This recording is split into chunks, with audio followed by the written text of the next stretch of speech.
Hello everyone, welcome to education centre. तो पिछली class में हम लोगों ने 25 क्वेश्चंस कर लिए थे। आज हम स्टार्ट करेंगे 26 नंबर क्वेश्चन से। तो बिना देर किए हुए वीडियो को स्टार्ट करते हैं और देखते हैं क्या है हमारा पहला क्वेश्चन। ठीक है, तो पहला क्वेश्चन है, लाल रंग का बॉर्डर तथा लाल रंग की क्रॉस पट्टी किस प्रकार के सुरक्षा संकेत में बनाई जाती है। मतलब क्या है कि जो बॉर्डर होगा वो भी क्या होगा, लाल होगा, और उसके अंदर जो क्रॉस पट्टी होगी ऐसे, वो भी क्या होगी, लाल होगी। वो किस प्रकार के सुरक्षा संकेत के लिए बनाई जाती है। तो आपके पास ऑप्शन है, क्या क्या ऑप्शन है देखते हैं। निषेधात्मक, सकारात्मक, सचेतक और सूचनात्मक। तो इसका जो करेक्ट आंसर हो जाएगा वो क्या हो जाएगा, निषेधात्मक।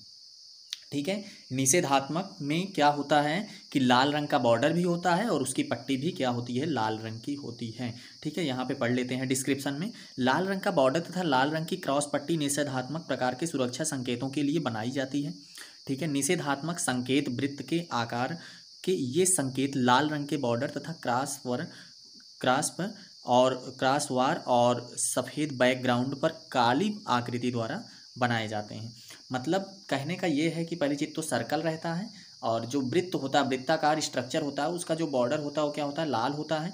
इसके अंदर क्या होता है कि जो कुछ भी बनाना होता है वो काले रंग से पहली चीज़ बनाया जाता है ना। जैसे आदमी का चिन्ह बनाया जाता है ट्रांसफॉर्मर पे, आप लोगों ने देखा होगा।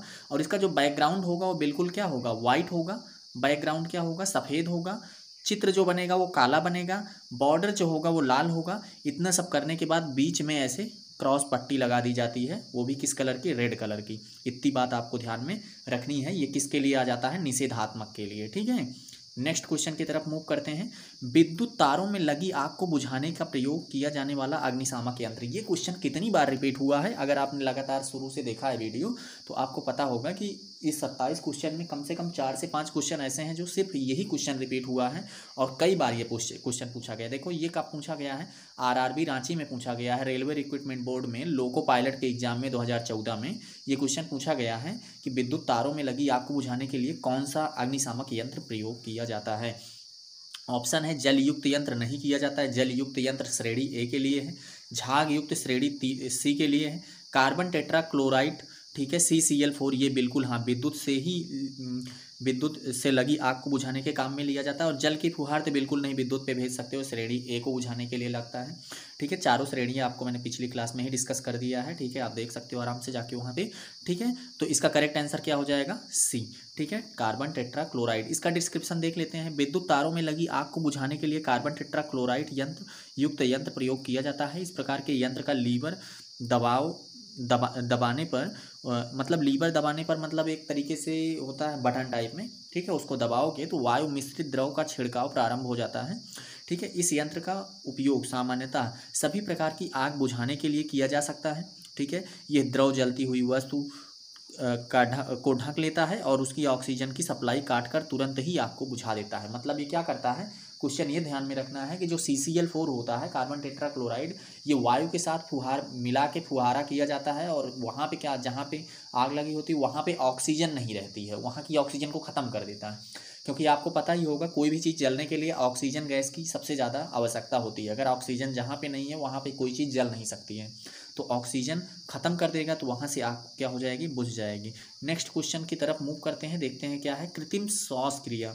ठीक है, कृत्रिम श्वास क्रिया की सरलतम विधि क्या है। ठीक है, जो कृत्रिम सांस, जैसे मान लो मुंह से, ठीक है, जैसे कोई मतलब विद्युत का झटका लगा और उस समय पे आप सिलेंडर नहीं ढूंढने जाओगे ना भाई कि इसको सिलेंडर लगाओ तब ऑक्सीजन लगे। उस समय पे तो यही ज़रूरी है कि 1 मिनट उसकी पहले धड़कन बचाओ। ठीक है, तो उसके मुंह से मुंह को अटैच करके और अपनी सांस को दबाते हो तो उसके प्रेशर पड़ता है और उसका नली खुल जाता है और आराम से उसको फिर सांस लिया जाता है। ठीक है, तो कृत्रिम सांस विधि यही है। मतलब सिल्वेटर विधि नहीं होगी कृत्रिम, ठीक है, सैफर नहीं होगी, मुंह से मुंह में श्वास देना, यही आपका करेक्ट आंसर हो जाएगा। उपरोक्त में से कोई नहीं, ऑप्शन है ही नहीं। ठीक है, क्योंकि एक ऑप्शन आपको मिल गया है, तो मुंह से मुंह। ठीक है, ये बात समझ। इसका डिस्क्रिप्शन देखते हैं क्या लिखा है। कृत्रिम श्वास क्रिया की सरलतम विधि मुंह से मुंह में श्वास देना है। पीड़ित को पीठ के बल लेटा दिया जाता है इसमें। ठीक है, और जो भी पीड़ित होता है उसके मुंह को अच्छी तरह साफ कर लिया जाता है। अब उसके खुले मुंह पर महीन कपड़ा रखकर और एक हाथ से उसकी नाक बंद करके अपने मुंह से बलपूर्वक हवा देना होता है। ठीक है, झटके के साथ। मतलब अब अगर कपड़ा भी नहीं है आपके पास, कुछ भी नहीं है, तो सीधा ऐसे उसको पीठ के बल लेटा दो। ठीक है, और उसके मुंह पे क्या करो, क्या कर दो, उसके मुंह पे अपना मुंह रख के और खूब अच्छे से प्रेशर दो और उसकी ऑक्सीजन वाली नली खुल जाएगी, आराम से हवा ले पाएगा वो, ठीक है, ऑक्सीजन मिलेगी उसको। तो ये क्वेश्चन आई होप आपको समझ में आ गया होगा। क्वेश्चन नंबर 29 बिजाग स्टील इलेक्ट्रीशियन के एग्जाम में आया हुआ है। विद्युत संपर्क में आए व्यक्ति को छुड़ाने के लिए क्या करें हम, ठीक है, अगर कोई व्यक्ति को करंट लग रहा है उस समय उसको छुड़ाने के लिए हम क्या कर सकते हैं। तो इसके लिए ऑप्शन है आपके पास, मेन स्विच को ऑफ कर देना चाहिए, ठीक है, बिल्कुल कर सकते हो। किसी चाकू के तार से काट देना चाहिए, चाकू तो मेटल है तो चाकू में भी करंट जाएगी तो आप भी झटके में आ जाओगे, ठीक है, आपको भी लग जाएगा, तो बिल्कुल गलत हो जाएगा। पीड़िता को धक्का मत देना, क्योंकि आप अगर उसको करंट लग रहा है तो आपको भी करंट लग सकता है, तो यहाँ पे बिल्कुल ये गलत हो जाएगा। उपरोक्त में से कोई एक भी विधि अपना सकते हैं, बिल्कुल नहीं, ठीक है। तो इसका दोस्तों आंसर क्या हो जाएगा, मेन स्विच ऑफ कर देना चाहिए, ठीक है। तो मतलब ध्यान में रखना है, कभी किसी को शॉक लग रहा हो, किसी को विद्युत करंट लग रही हो, झटका लग रहा हो, ठीक है, या विद्युत के संपर्क में आ गया हो आदमी, तो आप तुरंत फास्ट जितना पॉसिबल हो सके जितने जल्दी जाके तुरंत मेन स्विच को क्या कर दो, ऑफ कर दो, तो वहाँ पे करंट नहीं आएगा और वो बच जाएगा, ठीक है। देखो यहाँ पे डिस्क्रिप्शन में क्या लगा है, विद्युत संपर्क में आए व्यक्ति को छुड़ाने के लिए मेन स्विच ऑफ कर देना चाहिए तथा ये ध्यान रखें कि विद्युत संपर्क से छुड़ाते समय पीड़िता झटके से भूमि पर ना गिरे, ठीक है, नहीं तो उसको चोट भी लग सकती है। कुछ लोग ऐसे होते हैं जैसे किसी को शॉक लग रहा है उस समय पे उठाएंगे जो भी लाठी डंडा, ठीक है, बांस वगैरह जो भी रहेगा, ठीक है, उठा के उससे पीटना चालू कर देंगे। तो पहले कंडीशंस देख लो क्या है, क्या वहाँ पे जहाँ पे उसको शॉक लग रहा है वहाँ पे बोर्ड वगैरह है, वो कहीं घर के डोमेस्टिक लाइन से तो नहीं अटैच है। अगर डोमेस्टिक से सीधा आप भाग के जाओ स्विच बोर्ड पे और ऑफ कर दो, ठीक है। और अगर कहीं बाहर है खुले में जहाँ पे स्विच वगैरह का ऑप्शन नहीं है फिर तो आपको करना ही पड़ेगा, ठीक है। तो ये क्वेश्चन आई होप आपको समझ में आ गया होगा। नेक्स्ट क्वेश्चन नंबर 30 की तरफ मूव करते हैं। विद्युतिक कार्यशालाओं में अग्निशमन हेतु, ठीक है, जो विद्युत कार्यशालाएँ होती हैं जैसे जो पावर स्टेशन होते हैं ना, वहाँ की बात कर रहे हैं। तो अगर वहाँ पे आग लग गई है विद्युत से तो वहाँ से बुझाने के लिए क्या कर सकते हैं, ठीक है। तो अग्निशमन यंत्र यहाँ पे उपलब्ध रहने चाहिए, ठीक है। रेत से भरी बाल्टियाँ उपलब्ध होनी चाहिए। जल की व्यवस्था हेतु जल से भरी ओवरहेड टंकी होनी चाहिए, ठीक है, या फिर उपरोक्त तीनों वस्तुएं उपलब्ध होनी चाहिए। तो हो सकता है जो आग लगे वो ज़रूरी थोड़ी है कि विद्युत से ही लगे, हो सकता है किसी दूसरी चीज़ से लगे तो पानी से भी काम हो जाए, अदरवाइज रेत से भी काम हो जाता है। अग्निशमन यंत्र मतलब कार्बन टेट्राक्लोराइड या फिर कार्बन डाइऑक्साइड, ठीक है, ये सारी चीज़ें भी पॉसिबल हो सकती है। मतलब ये सारी की सारी व्यवस्थाएं रहनी चाहिए, ठीक है, क्योंकि आग का नहीं पता है किस चीज़ से लग सकती है। तो आपका आंसर क्या हो जाएगा, डी हो जाएगा, उपरोक्त सभी, ठीक है। नेक्स्ट क्वेश्चन देखते हैं, क्वेश्चन नंबर 31। विद्युत उपकरणों और ऐसे आग वाले प्रतिष्ठानों में किस प्रकार के अग्निशामक यंत्र का प्रयोग करते हैं, ठीक है। मतलब विद्युत उपकरण और कहीं भी आग वाले प्रतिष्ठान की बात कर रहे हैं वहाँ पे अग्निशमन यंत्र क्या प्रयोग कर सकते हैं। तो ध्यान रखना है, एक तो foam type, halon type, gas cartridge type जल भरा प्रकार का, है ना, दाब से भरे जल का प्रकार। मतलब आपको क्या करना है, जल और फोम तो देना ही नहीं है, ठीक है। तो इसका एक ही आंसर हो जाता है हेलान, ठीक है। हेलान मैंने आपको पिछली क्लास में बताया था हेलान क्या होता है, ठीक है, तो आपको पता होगा हेलान क्या है। तो हेलान लगाते हैं विद्युत, ठीक है, विद्युत उपकरण में आग लगती है तो हेलान, कार्बन टेट्राक्लोराइड, कार्बन डाइऑक्साइड, इन सब चीज़ों से ही बुझाते हैं उसको, ठीक है। नेक्स्ट देखते हैं क्या है हमारा, तो यहाँ पे देख लो आप, ठीक है, यहाँ पे दिया है हेलान के अग्निशामक यंत्र विद्युत उपकरण में आग लगने वाले प्रतिष्ठानों के लिए प्रयोग किया जाता है, ठीक है। ये इसमें 4 टाइप का होता है, सोडा एसिड अग्निशामक, फोम और कार्बन डाइऑक्साइड, कार्बन टेट्राक्लोराइड, ठीक है, 4 प्रकार के, ठीक है। तो ये चारों चीज़ें जिसमें जिस बर्तन में भरी जाती हैं उसे हेलान बोलते हैं, ठीक है। तो ऐसे बोलते हैं हेलान वाला उपकरण, ठीक, तो समझ में आ गया होगा। नेक्स्ट क्वेश्चन देखो 32 क्या है कि बिजली से लगने वाली आग को बुझाने के लिए किस प्रकार के अग्निशामक यंत्र का प्रयोग किया जाता है। तो दोस्तों इतनी बार रिपीटेड है ये क्वेश्चन, देखो ये भी क्या UPRVNL TG2 इलेक्ट्रीशियन 2016 का क्वेश्चन है, ठीक है। तो सीधी सी बात है, हेलान के अग्निशामक यंत्र का उपयोग किया जाता है। हेलान में वो चारों चीज़ें अभी ऊपर ही पिछला क्वेश्चन ही था, तो आई होप आपको समझ में आ गया होगा। ये क्वेश्चन देखते ही हो गया। अब देखो कुछ आपके 1 लाइनर क्वेश्चन भी हैं, ठीक है, जो हमने सेट करके रखे हैं जो आपके एग्जाम में पूछे जाते हैं। तो पहली चीज़ तो ये सारे के सारे इतने जितने ऑब्जेक्टिव कराए गए ये पढ़ना है और उसके बाद 1 लाइनर क्वेश्चंस को भी साथ में ध्यान रखना है। तो लाल रंग का बॉर्डर तथा लाल रंग की क्रॉस पट्टी किस प्रकार की सुरक्षा संकेतों में बनाई जाती है। तो निषेधात्मक, ये भी ऊपर क्वेश्चन मिला था, ठीक है। विद्युत तारों में लगी हुई आग को बुझाने के लिए किस प्रकार या प्रयोग किया जाने वाला अग्निशामक यंत्र क्या है? कार्बन टेट्राक्लोराइड या फिर हैलान, है ना, या फिर कार्बन डाइऑक्साइड। ठीक है। कृत्रिम श्वास क्रिया की सरलतम विधि क्या है? तो इसमें मुंह से मुंह में श्वास दिया जाता है। इतनी बात आपको समझ में आ गई होगी, अभी भी बताया था। ठीक है। विद्युत संपर्क में आए व्यक्ति को छुड़ाने के लिए मेन स्विच को ऑफ कर देना चाहिए। ये पॉइंट आपको ध्यान में रखना है। विद्युत उपकरणों और ऐसे भाग वाले प्रतिष्ठानों में किस प्रकार के अग्निशामक यंत्र का प्रयोग करते हैं? तो विद्युत जहाँ भी होता है वहाँ हैलान आपको ध्यान में रखना है। ठीक है। अगला क्वेश्चन देखते हैं क्या है। विद्युत में तार के संपर्क में होने पर एक व्यक्ति को झटका लगता है। झटका लगा व्यक्ति फेंक दिया जाएगा या विद्युत में तार के संपर्क में रहेगा। ठीक है। विद्युत में तार के संपर्क में आए व्यक्ति के बचाव के लिए क्या आप प्रथम कदम उठाएंगे? तो उसे विद्युत में तार से पृथक कर मतलब आइसोलेट कर देंगे। ठीक है। उसको विद्युत वाले तार से अलग करने की कोशिश करेंगे। वो कोई भी मेथड हो सकता है। ठीक है। बस ये रहे कि आप सेफ रहो। ठीक है। मतलब प्लास्टिक से या फिर सूखे लकड़ी से या फिर मेन स्विच का ऑप्शन है तो वो कर सकते हो। मतलब उसको अलग करना है तो उसको शॉक से बचे, तब वो बच जाएगा आदमी। ठीक है। नेक्स्ट क्वेश्चन आप देखते हैं क्या है। जब किसी चालक में विद्युत धारा प्रवाहित की जाती है तो उसमें ऊष्मा उत्पन्न होती है। देखोगे आप, जहाँ भी करंट जा रही होती है वो गर्म भी हो जाता है धीरे धीरे, तो उसमें ऊष्मा भी उत्पन्न हो जाती है। सामान्य हीटर का एलिमेंट प्रायः किस आकार का होता है? तो हमेशा देखोगे तो हीटर हमेशा गोलाकार ऐसे बना होता है, ऐसे ऐसे ऐसे ऐसे। ठीक है। तो सामान्यतः नॉर्मली अगर हीटर की बात करें तो उसका जो फिल एलिमेंट होता है वो किस चीज़ का बना, मतलब कैसे बना होता है, कैसे शेप में होता है? तो गोलाकार होता है, सर्कुलर होता है। इलेक्ट्रिकल आयरन, ठीक है, जो प्रेस की बात कर रहा हूँ, का सोल प्लेट किसका बना होता है? तो कास्ट आयरन का बना होता है सोल प्लेट। ठीक है।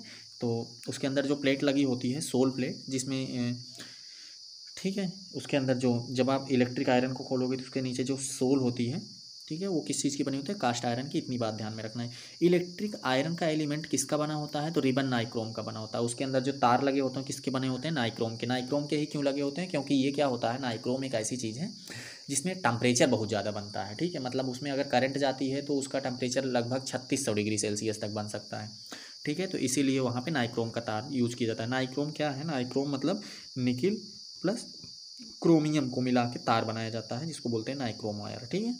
लकड़ी या प्लास्टिक का कौन बना होता है? तो हैंडल बना होता है। ठीक है। ज़्यादातर लकड़ी या प्लास्टिक, चाहे आप आयरन देख लो या कितने भी इंस्ट्रूमेंट की बात कर लो आप, जिसमें इलेक्ट्रिसिटी से काम होता है, बोर्ड को ही देख लो, तो इन सब में क्या होता है, या तो लकड़ी का बोर्ड बनाया जाता है या तो प्लास्टिक का, मतलब हैंडल एक तरीके से प्रेस का हैंडल या फिर किसी भी चीज़ का हैंडल जो बनाएंगे वो प्लास्टिक या, क्योंकि उसमें इलेक्ट्रिसिटी ना फ्लो कर सके। नेक्स्ट क्वेश्चन है आपका, तरल पदार्थ को गर्म करने के लिए किसका उपयोग करते हैं? तो इलेक्ट्रिक केतली। ठीक है। इलेक्ट्रिक केतली, ठीक है, उसका उपयोग करेंगे हम लिक्विड चीज़ को गर्म करने के लिए। विद्युत से अगर हमें कोई चीज़ बनाना है तो हम क्या करेंगे? इलेक्ट्रिक केतली का उपयोग करेंगे। सोल्डरिंग, आयरन के दो एलिमेंट को कैसे जोड़ा जाता है? तो सीरीज के द्वारा जोड़ा जाता है। ठीक है। डायरेक्ट बैक टू बैक जोड़ा जाता है ना भाई मान लो देखो ये है, पहले ये दोनों जुड़े थे, अभी ये दोनों टूट गए हैं। तो जब ऐसे टूट गए हैं तो इनको जोड़ने के लिए क्या किया जाएगा? इनको बैक टू बैक ऐसे सीरीज में ही जोड़ दिया जाएगा। ठीक है। किससे जोड़ा जाता है? सोल्डरिंग से। इतनी बात आपको समझ में आ गई होगी। नाइक्रोम अभी बताया था। नाइक्रोम मतलब नाई मतलब निकिल और क्रोम मतलब क्रोमियम। तो इसमें 80% निकिल और 20% क्रोमियम से बनता है नाइक्रोम। इसके बारे में भी आपको बता दिया। तो यहाँ पे कितना लिखा है कि नाइक्रोम के तार का गलनांक क्या होता है? ठीक है। तो जो नाइक्रोम के तार का गलनांक होता है, यहाँ पे थोड़ा सा करेक्ट कर लो आप। ठीक है। 3080 कर लो इसको, एक आगे नहीं लगा है। 3080 डिग्री सेल्सियस। ठीक है। मतलब आप एक काट दो, बस आपका काम हो गया। ठीक है। मतलब 3000 के आसपास का ही आपको आंसर लगाना है और वो ऑप्शन एक ही होगा। नाइक्रोम के तार का तापीय प्रसार गुणांक भी आपको ध्यान में रखना है। कितना होता है? 0.00017 प्रति डिग्री सेल्सियस। ठीक है। मतलब 0.00017 पर डिग्री सेल्सियस, ये होता है नाइक्रोम के तार का तापीय प्रसार गुणांक। ठीक है।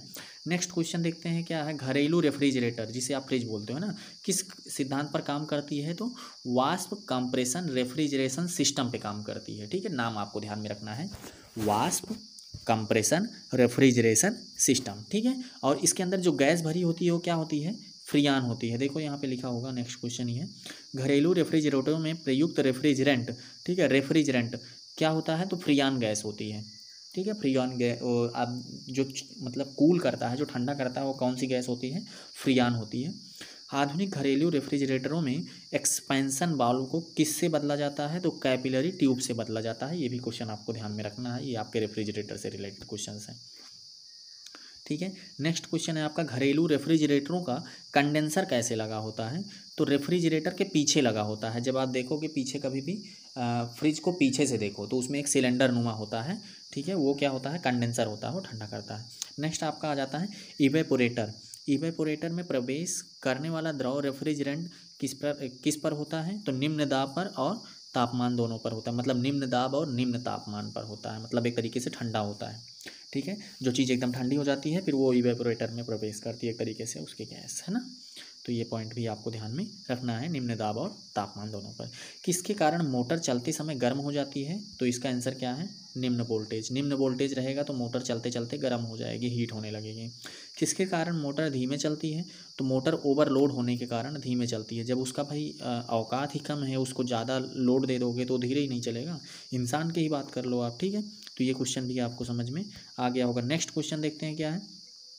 मोटर चलती रहती है परंतु कूलिंग अपर्याप्त होती है, तो रेफ्रिजरेंट गैस कम होने के कारण, ठीक है, रेफ्रिजरेंट गैस मतलब उसको ठंडक पहुंचाने वाली गैस कम होने के कारण वो ठंडी नहीं रहती है, लगातार थोड़ी थोड़ी गर्म ही हो जाती है, ठीक है। क्योंकि पीछे से देखोगे आप मोटर तो वहाँ पे एक पंखी टाइप में लगी होती है जो उसको ठंडा करके रखती है, जो घरेलू डोमेस्टिक मोटरों में होती है।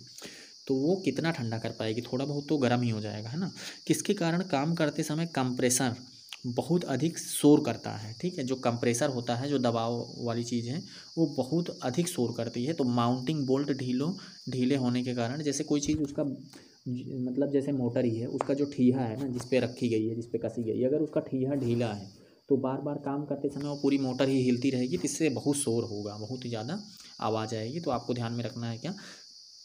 माउंटिंग बोल्ट मतलब जिस पे बंधी हुई है ना, जिस पे बंधी हुई है वो बोल्ट अगर ढीला है तब क्या होगा?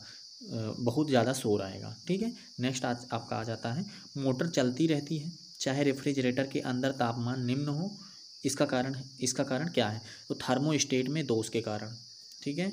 मतलब थर्मोस्टेट में अगर दोष है तो चाहे टेम्परेचर एकदम कम भी हो गया फिर भी मोटर चलती रहेगी रेफ्रिजरेटर की। लेकिन अगर वही चीज़ आपका थर्मोस्टेट ओके है तो मोटर कुछ समय बाद बंद हो जाएगी, फिर जब गर्म होने लगेगा ना चीज़ें तो फिर से फ्रिज के अंदर ये ऑटोमेटिक हो जाता है ना। नई वाली जो लेटेस्ट अभी फ्रिज वगैरह आ रही हैं, जो नई वाले रेफ्रिजरेटर हैं उसमें ऐसा है, जबकि पुराने वाले में ऐसा नहीं था। पुराने वाले में लगातार ही चलती रहती है।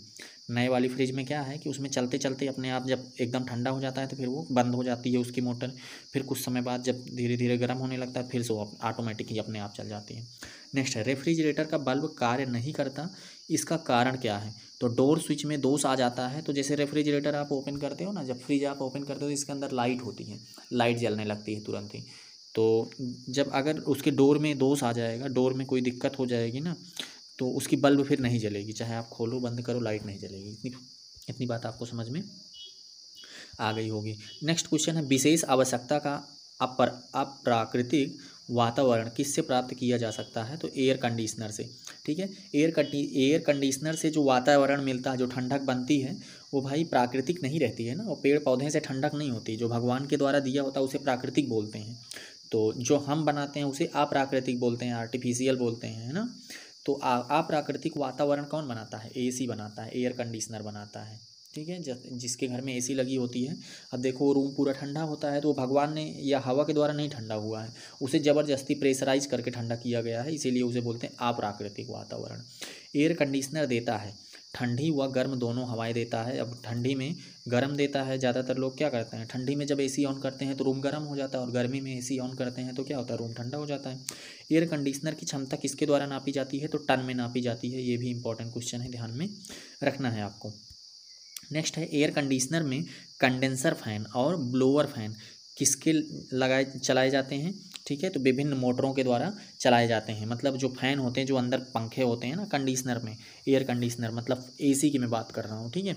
एसी के अंदर जो कंडीशनर फैन और ब्लोअर फैन होते हैं, ब्लोअर क्या करता है कि जो गर्म गैस है उसको बाहर निकालता है, और कंडेंसर क्या करता है, ठंडा करता है। तो दोनों चीज़ें दोनों अलग अलग हैं, लेकिन दोनों ही फ़ैन हैं। ये किसके द्वारा चलाए जाते हैं? तो ये मोटर इसके साथ में अटैच होती है, मोटर चलती है तब ये अपना काम करते हैं, ठीक है। तो विभिन्न मोटरों के द्वारा। एयर कंडीशनर में प्रयोग होने वाला रेफ्रिजरेंट क्या होता है? अभी अभी थोड़ी देर पहले ही बताया था, जो रेफ्रिजरेटर होता है उसमें भी क्या होता है, फ्रीऑन गैस भरी होती है ना, ठीक है। तो एयर कंडीशनर पर लगा सेंट्रीफ्यूगल ब्लोअर, ठीक है, कूलर के आंतरिक भाग से वायु को खींचता है, मतलब एक तरीके से ये समझ लो कि अंदर से हवा को खींचता है सेंट्रीफ्यूगल ब्लोअर, ठीक है, तभी चीज़ें ठंडी होती हैं। नेक्स्ट क्वेश्चन देखते हैं क्या है। पुनः संचरण के लिए सेंट्रीफ्यूगल ब्लोअर द्वारा चूसी गई वायु के साथ मिली ताज़ा वायु की प्रतिशतता क्या होती है? 25%। मतलब जो अंदर से हवा खींचता है और उस बाहर से उसमें 25% हवा मिल जाती है, ठीक है, तो इसे होता है पुनः संचरण। ठीक है, ये क्वेश्चन आपको समझ में आ गया होगा कि पुनः संचरण मतलब एक तरीके से रिसाइकिल का मतलब जैसे हवा आई एकदम ठंडा कर दी, तो लेकिन अब फिर से ठंडा रूम करना है, तो ये समझ लो कि यही ठंडी हवा वापस से जाएगी और बाहर से 25% इसमें साथ मिला के फिर से ठंडा करेगी वो, ठीक है, तो इसे बोलते हैं पुनः संचरण या सेंट्रीफ्यूगल ब्लोअर, जो वापस से खींचता है हवा को। वाटर कूलर की क्षमता किस में नापी जाती है? तो लीटर में नापी जाती है। तात्कालिक प्रकार का वाटर कूलर प्रयोग किया जाता है जहां पानी की सप्लाई 24 घंटे उपलब्ध हो, ठीक है, मतलब तात्कालिक वाटर कूलर कहाँ प्रयोग किया जाता है? जहाँ 24 घंटे सप्लाई होती हो पानी की। स्टोरेज टाइप के वाटर कूलर में एवेपोरेटर कॉयल किस में रखी जाती है? तो स्टोरेज टैंक के चारों ओर रखी जाती है। क्या? Evaporator coil. इतनी बात आपको ध्यान में रखना है। वाटर कूलर में प्रयुक्त रेफ्रिजरेटर क्या होता है? तो मिथाइल क्लोराइड का होता है। इतनी बात आपको ध्यान में रखनी होती है, ठीक है। नेक्स्ट आपका जाता है स्टोरेज टाइप वाटर कूलर पानी को ठंडा करने के लिए तात्कालिक टाइप वाटर कूलर की तुलना में समय लेता है, तो अधिक लेता है, ठीक है। स्टोरेज टाइप वाटर कूलर जो होता है पानी को जो ठंडा करने के लिए तात्कालिक टाइप से ज़्यादा समय लेता है स्टोरेज वाला, ठीक है। मतलब पानी आता रहे लगातार तो उसे ठंडा करना आसान होगा, या फिर उसके अंदर भर दिया जाए तब ठंडा करना आसान होगा। तो जब भर दोगे तो ज़्यादा समय लेगा, ये चीज़ ध्यान में रखना है। ये उल्टा तरीके का है, नहीं तो सोचो आपकी पानी आ रहा है और फिर तुरंत ही निकल रहा है तो जल्दी ठंडा होगा या बाद में।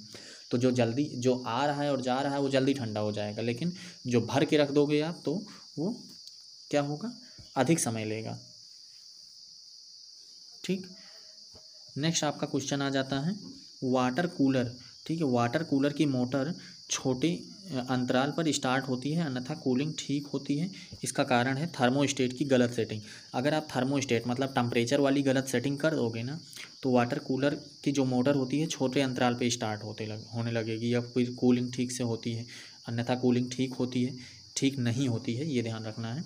तो ठीक यहाँ पे नहीं होगा, ठीक है, ठीक नहीं होती है कूलिंग सही से। तो क्यों नहीं होती है? क्योंकि आपने गलत टेम्परेचर पे सेट कर रखा है उसको, ठीक है।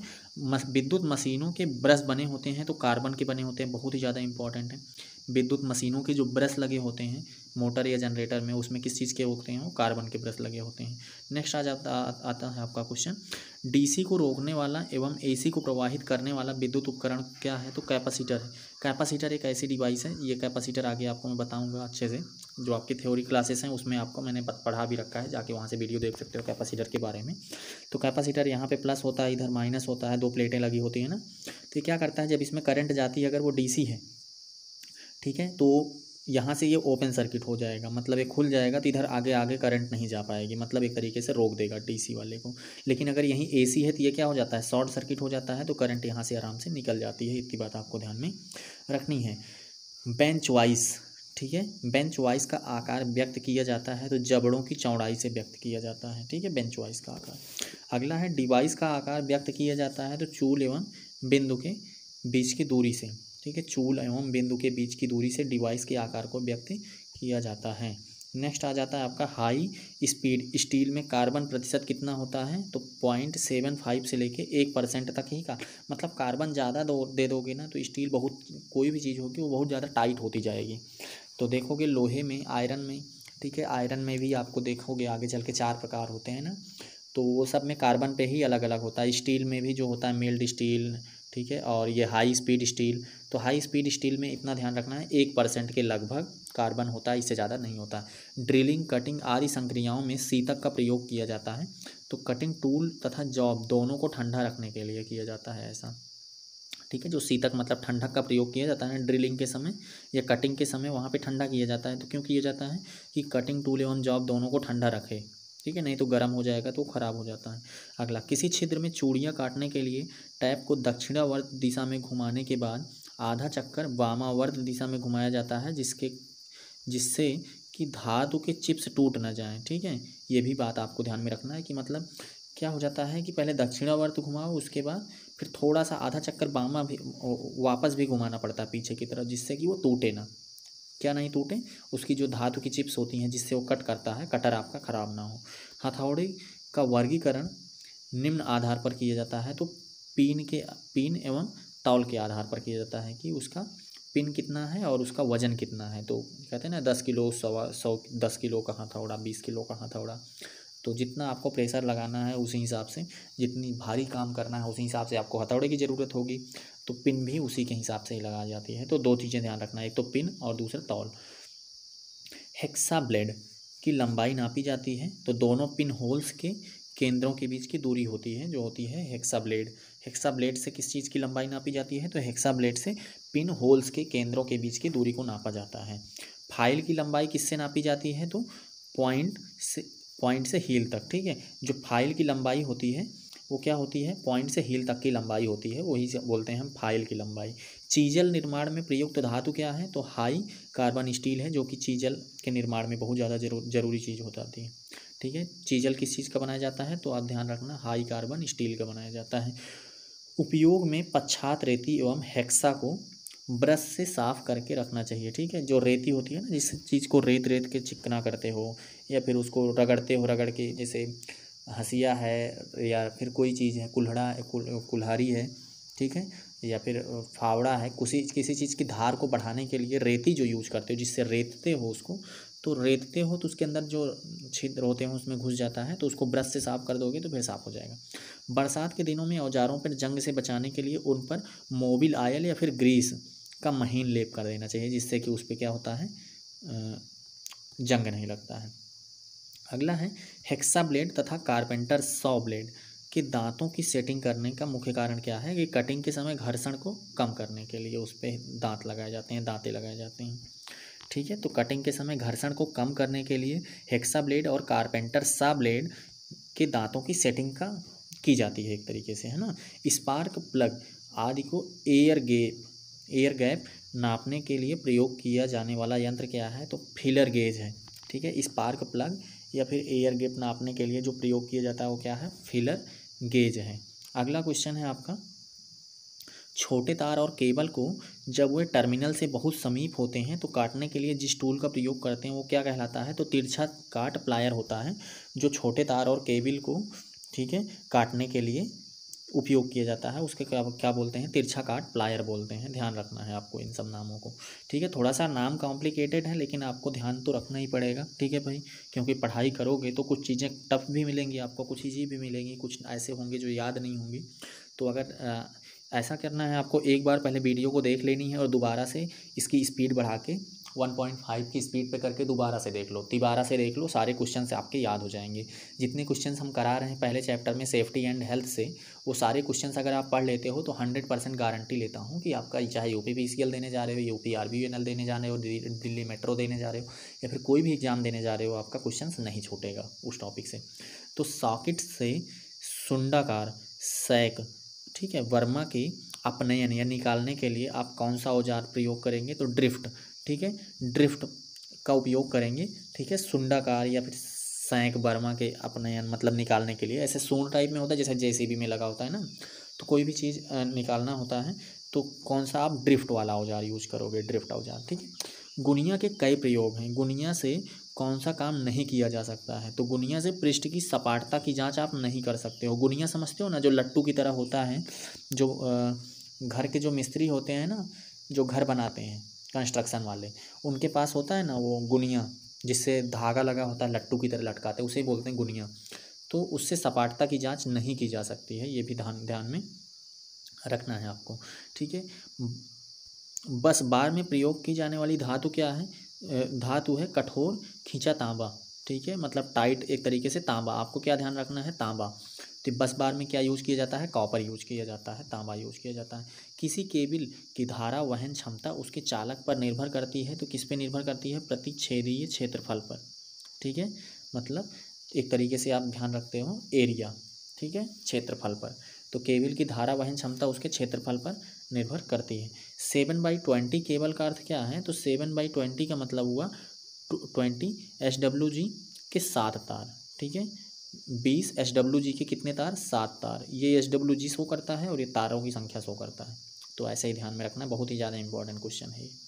अगला, कौन सा पदार्थ अचालक नहीं है, तो आपका ध्यान रखना है कार्बन। कार्बन जो है वो अचालक नहीं है। मध्यम वोल्टेज पर ग्रेड केबल की अधिकतम सराहनीय वोल्टेज कितना होती है, मध्यम वोल्टेज के लिए कितना, 650 वोल्ट, और निम्न वोल्टेज के लिए कितना, 230 वोल्ट। ये भी ध्यान में रखना है, ये निम्न के लिए है। अगला क्वेश्चन क्या है, बंद अतिधारा बचाव द्वारा परिपथ के लिए केबल में आवश्यक धारा प्राप्त करने के लिए सामान्य धारा वहन क्षमता की रेटिंग फैक्टर गुणांक होना चाहिए, कितना होना चाहिए, 0.81 होना चाहिए। ठीक है, मतलब क्लोज्ड लूप पाथ है, ठीक है, जिसमें बंद अतिधारा प्रवाह है से बचाव के लिए जो परिपथ में केबल की आवश्यक धारा प्राप्त करने के लिए सामान्य धारा की जो फैक्टर, ठीक है, सामान्य धारा वहन की फैक्टर गुणांक है, ठीक है, उसकी रेटिंग कितनी होनी चाहिए, 0.81 होनी चाहिए। ठीक है, नेक्स्ट आपका आ जाता है, ये कुछ डेटाबेस क्वेश्चन इनको ध्यान में रखना होगा। यद्यपि किसी विद्युत अधिष्ठापन का ICDP स्विच बंद किया जाए, ठीक है, ICDP स्विच बंद अवस्था में हो तो क्या होता है, तो स्विच से संयोजित भार सामान्य रूप से कार्य कर रहा है। इसका क्या कारण है, स्विच L एवं E के बीच भूदोष है। इसका मतलब लाइन और अर्थ, जो लाइन वायर है और अर्थ वायर के बीच में कोई ना कोई फॉल्ट है, भूमि दोष है। ठीक है, मतलब एक तरीके से वो शॉर्ट सर्किट हो गया। ठीक, नेक्स्ट आ जाता है 3 pin plug. 3 pin plug top में अर्थिंग पिन को मोटा करने का क्या कारण है। जब आप 3 पिन वाले कोई भी चीज़ लगाते हो, प्लग की मैं बात कर रहा हूँ, ठीक है, तो उसमें जो अर्थिंग वाली पिन होती है वो मोटी होती है, बाकी फेज वाली क्या होती हैं, एक फेज और अर्थ वाली क्या होती हैं, पतली होती हैं। ठीक है, मतलब जो 2 होती हैं वो पतली पतली होती हैं और तीसरी वाली मोटी होती है। तो अधिक क्षरण मीन्स लीकेज धारा कुछ ज़्यादा उसमें वहन कर सके, इसके लिए क्या होता है, उस तीसरी पिन को, अर्थिंग पिन को मोटा लगाया जाता है कि लीकेज ना हो। ठीक है, जो करंट की हीटिंग वगैरह है वो कंट्रोल करके रखे, तो अधिक क्षरण ना हो धारा का, ठीक है, उसको वहन कर सके वो। 3 फेज लाइन में परिपथ को ऑन ऑफ करने के लिए सामान्यतः प्रयोग किया जाने वाला स्विच क्या है, ICDP। ठीक है, ICDP क्या है, 3 फेज से रिलेटेड है। ठीक है, इतना ध्यान रखना है, डबल पोल हो जाएगा आपका। ठीक है, लघु रूप परिपथ वियोजक का प्रयोग आवश्यक है। भवन के प्रत्येक कक्ष में वायरिंग में लघु रूप परिपथ वियोजक, मतलब एक तरीके से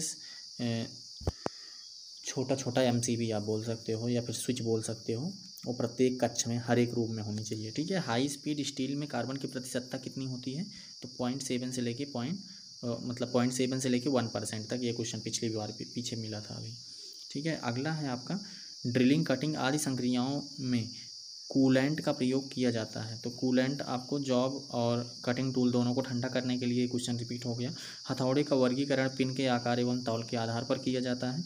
और भी क्वेश्चन देख लो, हेक्सा ब्लेड की लंबाई पिन होल्स दोनों के केंद्रों के बीच की दूरी को नापती है। चीजल का प्रयोग हाई कार्बन स्टील, ठीक है, और माइक्रोमीटर की शून्य त्रुटि को समायोजित कर लेना चाहिए। ठीक है, माइक्रोमीटर का प्रयोग करने से पहले उसकी त्रुटि को देख लेना चाहिए कि वो सही है या नहीं है।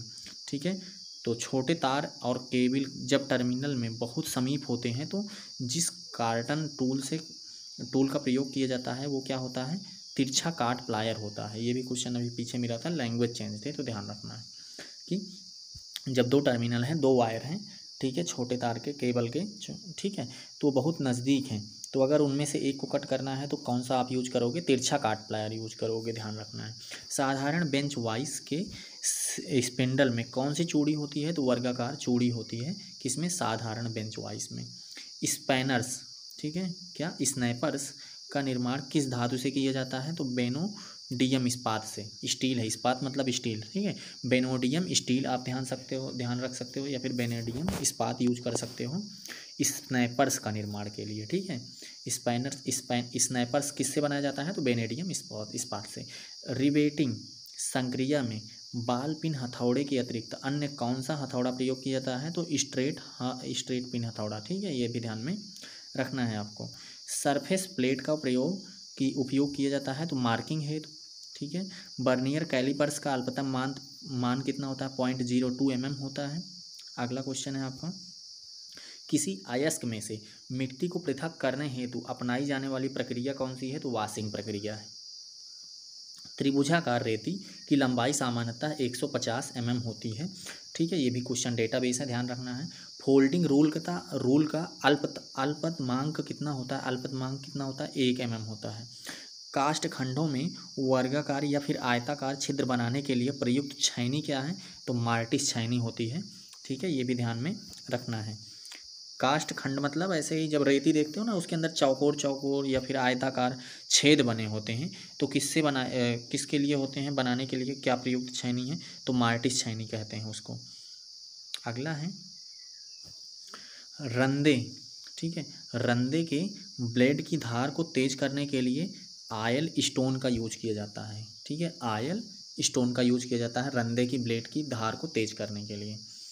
ठीक है, और अगला है काष्ठ शिल्प बाँक की लंबाई कितनी होती है? तो 120 mm होती है काष्ठ शिल्प बाँक की लंबाई। ठीक है, काष्ठ शिल्प में प्रयुक्त किए जाने वाले प्रमुख पेंच क्या हैं? तो काउंटर संक flat head wooden screw.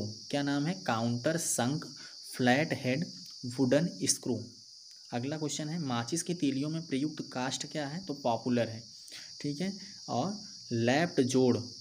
Lapped जोड़ का प्रयोग किया जाता है, सीलिंग में किया जाता है, ये भी बात आपको ध्यान में रखनी है। पैकिंग केस के निर्माण में सामान्यतः कौन सा जोड़ प्रयोग किया जाता है? तो डवटेल। ठीक है, डवटेल जोड़ का प्रयोग किया जाता है पैकिंग केस के निर्माण में।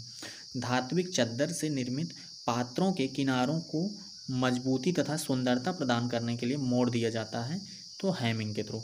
ठीक है, धात्विक चद्दर जो होती हैं धातु की निर्मित पात्रों के किनारों को मजबूती या सुंदरता प्रदान करने के लिए उसको मोड़ दिया जाता है। थोड़ा सा किनारों की तरफ मोड़ देंगे तो वो एकदम पहली चीज़ तो फिनिशिंग उसकी अच्छी हो जाएगी, मजबूत भी हो जाएगी किनारों पर और सुंदर भी दिखेगी।